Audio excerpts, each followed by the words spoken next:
धन्यवाद सभापति जी। माननीय अनुराग ठाकुर द्वारा जो धन्यवाद प्रस्ताव माननीय महामहिम राष्ट्रपति द्वारा 27 जून को रखा था, मैं उसके पक्ष में कुछ बातें कहना चाहता हूँ। सबसे पहले तो मैं बधाई देता हूँ कि इस बार का चुनाव इतनी भारी गर्मी के बावजूद बड़ा शांतिपूर्वक ढंग से हुआ। शायद ये 18वीं लोकसभा ऐसी थी जिसमें किसी प्रकार की ज़्यादा शिकायतें नहीं आई।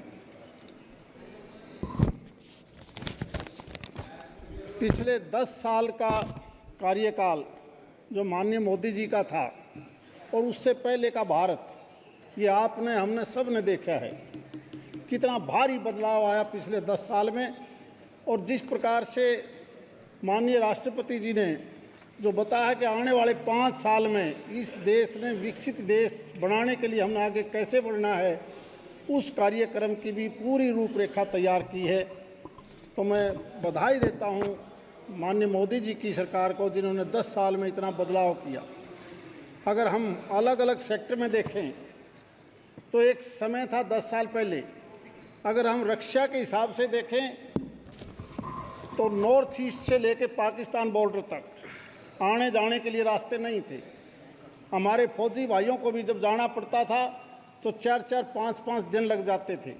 और आज आप वहाँ जाके देखोगे तो 4 लेन सड़क बॉर्डर के ऊपर कारगिल से लेकर नॉर्थ ईस्ट तक आज हमें इतनी ज़्यादा दिक्कत नहीं होती, क्योंकि हमारे एक ऊपर कहीं चाइना बैठा है, कहीं पाकिस्तान बैठा है।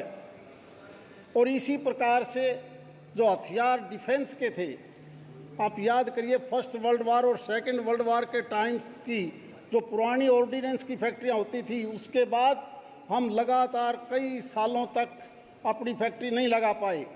बधाई देता हूं माननीय मोदी जी की सरकार को, जिन्होंने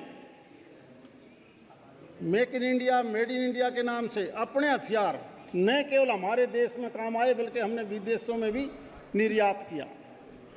केवल रक्षा के मामले में नहीं, अगर हम इंफ्रास्ट्रक्चर देखें तो एक समय था आने जाने के रास्ते नहीं थे, चाहे वो नेशनल हाईवे की बात हो। हम क्योंकि एनसीआर के रीजन में हैं, यहाँ से किसी ने बम्बई जाना पड़ता, मद्रास जाना पड़ता, लखनऊ जाना पड़ता, कलकत्ता जाना पड़ता, दिनों दिन लग जाते थे।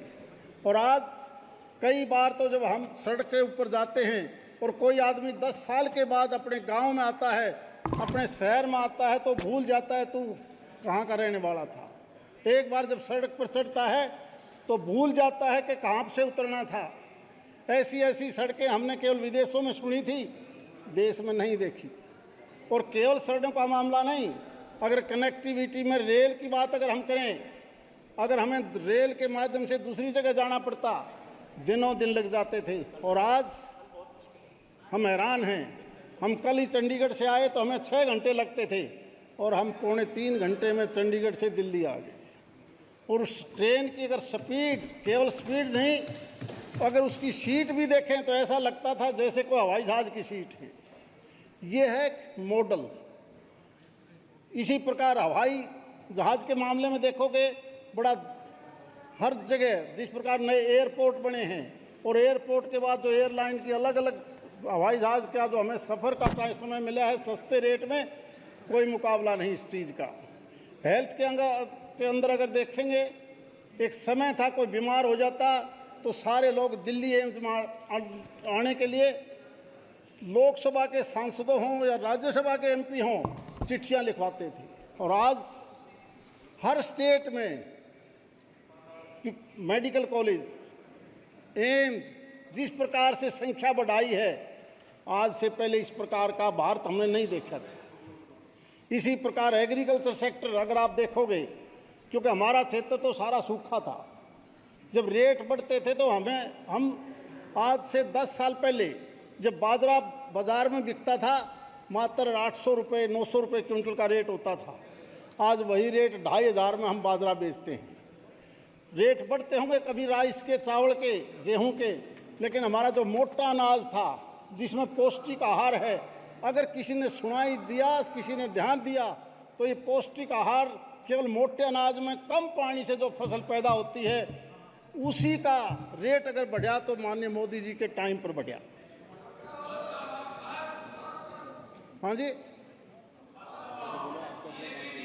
हम मेरी ये बात कर रहा हूँ। Honorable member, please address to the chair. वही बात कर रहा हूँ, अगर वो No, वोट please पे अनाज address का the chair. रेट बढ़ा तो हमारी सरकार के टाइम पर बढ़ा, वरना वही रेट देखिए सन 1947 में जब देश आज़ाद हुआ तो देश की आज़ादी के ऊपर जिन लोगों ने बलिदानी दी उनकी सोच थी कि जब देश आज़ाद होगा तो हम तेज़ी से आगे बढ़ेंगे, लेकिन लंबे अरसे तक जितनी रफ्तार हमें पकड़नी चाहिए थी नहीं पकड़ पाई। और आज पिछले 10 साल से जो रफ्तार तेज़ी से पकड़ी है उसी का नतीजा है कि 2047 तक आओ हम सब मिलकर इस देश को आगे बढ़ाएं। मैं कई बार, क्योंकि मेरा भी तीसरा टर्म आपके साथ है, ये बड़ी पंचायत है, गांव में छोटी पंचायत होती है। स्पीकर सभापति जी, आपका लाइव देखते हैं गांव के लोग, और जब यहाँ एक दूसरे की छींटाकशी जो ऐसी ऐसी बातें आती हैं उसका दुष्प्रभाव पड़ता है नीचे तक। इसलिए आज हमें केवल देश को आगे कैसे बढ़ाना है वो सुझाव देने चाहिए, न कि ऐसी ऐसी बातें हम पिछले 10 साल से जो देख रहे हैं। आज भी सुबह से शाम तक जो हमने माहौल देखा, केवल राष्ट्रपति द्वारा जो अभिभाषण था कि हमने देश को आगे बढ़ाना है आने वाले 5 साल में, उस पर चर्चा कम, दूसरी बातों में हम ज़्यादा उलझ के रह जाते हैं। उसका कोई फायदा नहीं होना, क्योंकि हम दुनिया के विकसित देश की श्रेणी में आना चाहते हैं। आप देखिए तो 10 साल पहले का भारत और उस वक्त टैक्स की कलेक्शन कितनी थी। इसी 10 साल में केवल टैक्स कलेक्शन के सुधार के कारण हम 2.5 गुना ज़्यादा हमारा बजट बन जाता है, चाहे वो डेवलपमेंट का बजट हो या दूसरा बजट हो। और उसी का नतीजा है कि हम हर सेक्टर में किसान को भी फायदा देते हैं। अब पिछले कुछ सालों में अगर आप देखोगे, हर साल हम 70,000 करोड़ से ज़्यादा किसान को मुआवजा देते हैं, सब्सिडी देते हैं, सम्मान निधि देते हैं। केवल एक बार पिछली सरकारों ने कभी 72,000 करोड़ रुपया कर्जा माफ़ किया होगा, लेकिन ये तो एक नियम बना दिया कि हर साल इतना ज़्यादा पैसा किसान के खाते में जाता है। मैं मेरे प्रदेश के बारे में देखता हूँ, हम 12,000 करोड़ से ज़्यादा किसान को मुआवजा दे चुके हैं। पहले कभी मुआवजे का नाम नहीं होता था, आज उस किसान को मुआवजा जिस राशि से जाता है, अगर सभी पार्टियों की सरकारें इसी प्रकार प्रदेश में दें तो हम आगे बढ़ सकते हैं। आपको भी याद होगा, दुनिया की तीसरी लड़ाई के लिए सारी दुनिया कहती है कि पानी के ऊपर आएगी, पानी की कमी है, ग्लोबल वार्मिंग है। चाहिए तो ये था कि हम शुरू से ही 47 के बाद इन नदियों को जोड़ते। मैं बधाई देता हूँ माननीय मोदी जी की सरकार को, जिन्होंने 99 प्रोजेक्ट तो मंजूर करके चालू भी कर दिए, और बहुत सी ऐसी नदियां हैं जिनके जोड़ने के ऊपर बड़ी राशि खर्च करने जा रही है। जब बारिश का पानी होता था, पहले कभी भी हम ये नहीं सुनते थे कि पॉन्ड्स अथॉरिटी के मार्फत से केंद्र सरकार प्रदेशों के को पैसा देकर उन जोड़ों का पुनर्निर्माण करे, वाटर बॉडी को ठीक करे। पिछले 3-4 साल से जिस प्रकार से माननीय मोदी जी की सरकार ने पानी के बचाव के लिए सारे प्रदेशों को धनराशि दी है कि बारिश का पानी वहीं रोक के रिचार्ज करिए, ताकि ड्रीप इरिगेशन या स्प्रिंकलर सेट के माध्यम से कम पानी से आप ज़्यादा फसल पैदा कर सकते हो। केवल यही नहीं, ऑर्गेनिक फसल के ऊपर भी भारत सरकार ने जिस प्रकार से अब तेज़ी से सुधार किया है, क्योंकि आज खाद्यान्न पदार्थ जिसमें मिलावट ज़्यादा हो चुकी थी उसके ऊपर फोकस किया भारत सरकार ने कि हम ऑर्गेनिक फसल के माध्यम से, देसी खाद के माध्यम से जब ज़्यादा से ज़्यादा उस अन्न को खाएंगे तो बीमारियां भी कम होंगी। इसी प्रकार से बैंकिंग व्यवस्था आप देखोगे तो पब्लिक सेक्टर के बैंक थे तो हमेशा घाटे में रहते थे, और पिछले 10 साल का इतिहास देखिए जिस प्रकार से बैंकिंग ने भी पूरा फायदे का, केवल एक बैंक नहीं, सुधार करना केवल भारत सरकार का काम होता है। उसी की अच्छी मैनेजमेंट की वजह से आज सभी बैंक फायदे में हैं, वरना यही बैंक एनपीए के माध्यम से या दूसरे माध्यम से हर साल घाटे में रहते थे।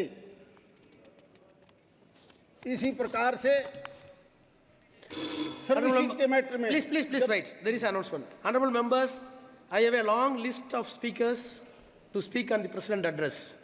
The time is already 6 o'clock. If the House agrees, the time can be exhausted with consensus. Yes, I think that is agreed.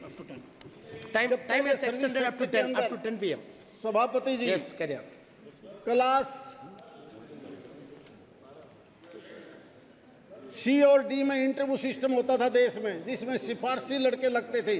माननीय मोदी जी ने सारे देश में लागू किया कि इंटरव्यू सिस्टम खत्म करिए क्लास सी और डी में, ताकि लोग अपनी काबिलियत के हिसाब से जब नौकरी करेंगे तो कोई गड़बड़ नहीं होगी। इसी प्रकार से इस 10 साल की सरकार के अंदर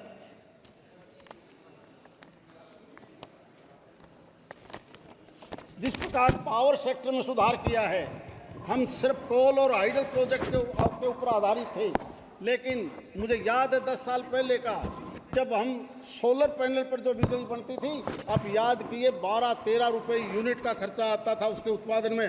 आज वही मात्र 3.5 रुपये के अंदर बिजली तैयार हो जाती है। ऐसा कौन सा जादू लेके आए हैं माननीय मोदी जी, जिसकी वजह से ये रेट इतना ज़्यादा कम हुआ? और उस सस्ती बिजली की वजह से हमारा इन्वायरमेंट भी ठीक रहता है और बिजली भी सस्ती दामों में मिल जाती है।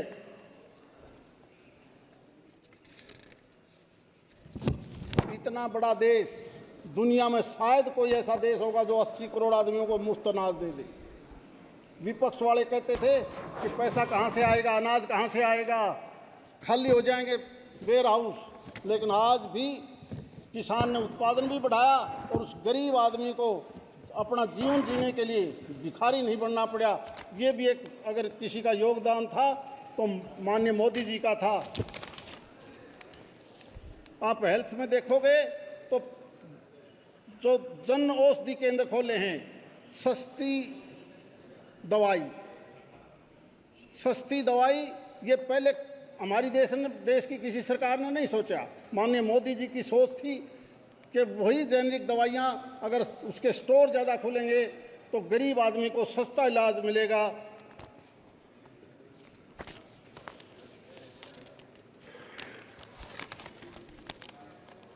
इसलिए मैं इस जो माननीय राष्ट्रपति जी द्वारा जो 27 जून को अभिभाषण था, जिसका प्रस्ताव रखा माननीय अनुराग ठाकुर जी ने, उसका समर्थन करते हुए मेरी सभी हाउस के सदस्यों से भी मेरी एक प्रार्थना है कि हम इस हाउस की एक ऐसी मर्यादा जरूर बनाएं, क्योंकि आपकी इस हाउस को डायरेक्ट लाइव देखता है देश, छोटी छोटी पंचायत, खाप पंचायतें, और कई बार वो इस बात को भी कहने लग जाते हैं कि यार तुम्हारी पार्लियामेंट से तो अच्छी हमारी पंचायत है जहाँ कभी झगड़े नहीं होते, केवल स्पीकर जो कहता है वही हम सुनते हैं। इस प्रकार का एक ऐसा संदेश जरूर दें, केवल पॉजिटिव दें, जिससे सकारात्मक सोच हो के हम इस देश को 2047 तक एक विकसित देश में ले जा सकें। बहुत बहुत धन्यवाद। Thank you.